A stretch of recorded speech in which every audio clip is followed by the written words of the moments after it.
Praise the Lord. सबको जय यीशु जय मसीह के प्रिय भाई और बहनों, क्या आपने कभी सोचा है जब हम प्रभु की आज्ञा को नहीं मानते हैं तो हमारे जीवन में क्या होता है? कितनी बार हम अपने फैसले खुद करना चाहते हैं, लेकिन अंत में परेशानियां, कठिनाइयां और दुख हमें घेर लेते हैं।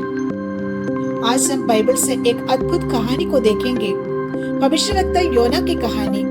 योना जिसे प्रभु ने उसे प्रभु के कार्य के लिए बुलाया, लेकिन उसने प्रभु की आज्ञा का पालन नहीं किया। और फिर क्या होता है?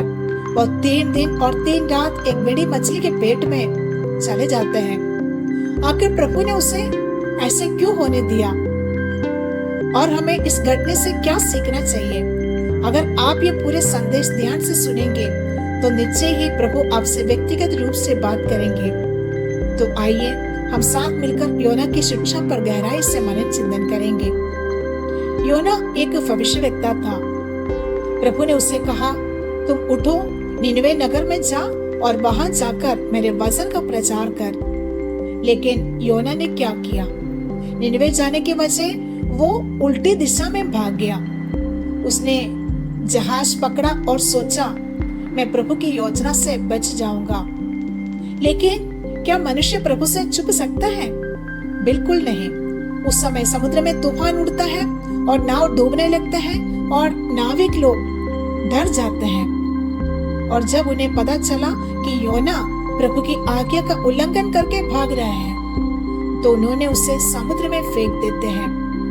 तभी एक बड़ी मछली उस समय वहां आते हैं और योना को निगल लेते हैं। और योना 3 दिन और 3 रात उस मछली के पेट में चले जाते हैं। मेरे भाई और बहनों, ये कोई साधारण घटना नहीं है। प्रभु ने योना को दंड नहीं दिया, बल्कि सुधारने का एक अवसर दिया है। हम भी कई बार प्रभु की आज्ञा से भागते हैं। प्रभु हमें कहते हैं, तुम सत्य बोलो, लेकिन हम झूठ बोलते हैं। प्रभु हमें कहते हैं, पड़ोसी से तुम प्रेम करो, लेकिन हम नफरत करते हैं। प्रभु हमें कहते हैं, तुम क्षमा करो, लेकिन हम बदला लेने की सोचते हैं।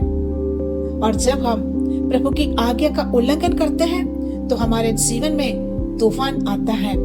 कभी परिवार में लड़ाई झगड़ा, कभी नौकरी में समस्या, कभी शारीरिक बीमारी, कभी मन में शांति छीन जाते हैं। ये सब ऐसे ही नहीं होता, बल्कि ये हमें यह याद दिलाने के लिए ही है कि प्रभु से भागकर कहीं भी शांति नहीं है। योना की तरह हम भी छिपने की कोशिश करते हैं, लेकिन प्रभु हमें ढूंढ निकालते हैं। प्रभु की आज्ञा का पालन आवश्यक है। इसलिए वचन कहते हैं, यदि तुम मुझसे प्रेम रखते हो तो मेरी आज्ञाओं को मानो। इसका अर्थ है, प्रेम केवल शब्दों से नहीं, बल्कि आज्ञा पालन से प्रकट होता है।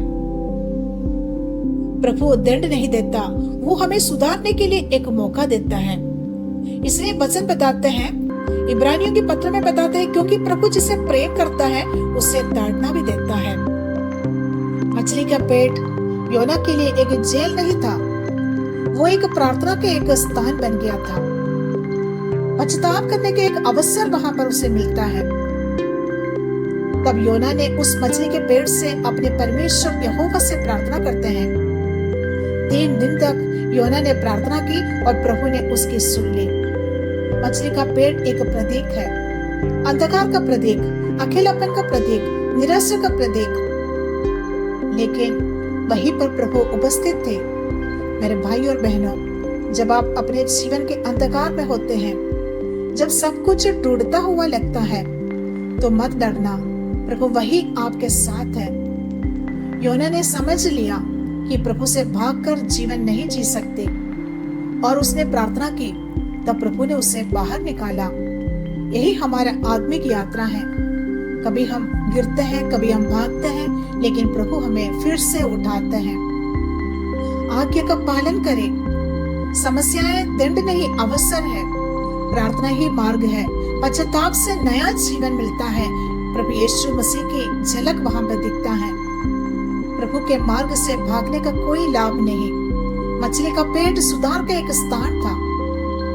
अंधकार में भी प्रभु सुनता है।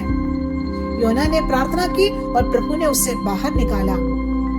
जैसे योना 3 दिन मछली के पेट में रहा, वैसे ही प्रभु यीशु 3 दिन कब्र में रहे और फिर जी उठे। इसलिए संत मत्ती की अध्याय 12 वचन 40 में वचन कहते हैं, जिस प्रकार योनस 3 दिन और 3 रात मछ के पेट में रहा, उसी प्रकार मानव पुत्र भी 3 दिन और 3 रात पृथ्वी के गर्भ में रहेगा। ये बाइबल की वचन है। आज प्रभु हमसे पूछ रहा है, क्या तुम भी मेरी आज्ञाओं से भाग रहे हो? क्या तुम्हारे जीवन में भी कोई ऐसा क्षेत्र है जहाँ तुम प्रभु की इच्छा को मानने से इनकार कर रहे हो? भाई और बहनों, आज ही निर्णय ले, हम प्रभु की ओर लौटे, क्योंकि प्रभु हमसे दंड देने के लिए नहीं बल्कि हमें बचाने के लिए प्रेम करते हैं। आइए हम प्रार्थना करते हैं। हे दयालु पिता, हम मानते हैं कि कई बार हमसे भी योना की तरह तेरी आज्ञाओं से भागने की कोशिश की, लेकिन तूने हमें छोड़ा नहीं।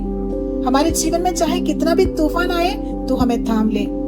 हे प्रभु यीशु, हमें अपनी इच्छा पूरी करने की शक्ति दे। हमारे परिवारों को, हमारे कामों को आशीर्वाद दे और हमें सदा तेरी राहों पर चलने दे। आमीन। Praise the Lord. सबको जय यीशु, जय मसीह की। प्रिय भाई और बहनों, अगर ये संदेश आपके दिल को छू गया हो तो इसे अपने मित्रों और परिवारों के साथ जरूर बांटें। और अगर आपने अभी तक हमारे चैनल को सब्सक्राइब नहीं किया है तो अभी कीजिए, ताकि आप प्रभु के वचनों से जुड़ते रहें। प्रभु आपको आशीष दे।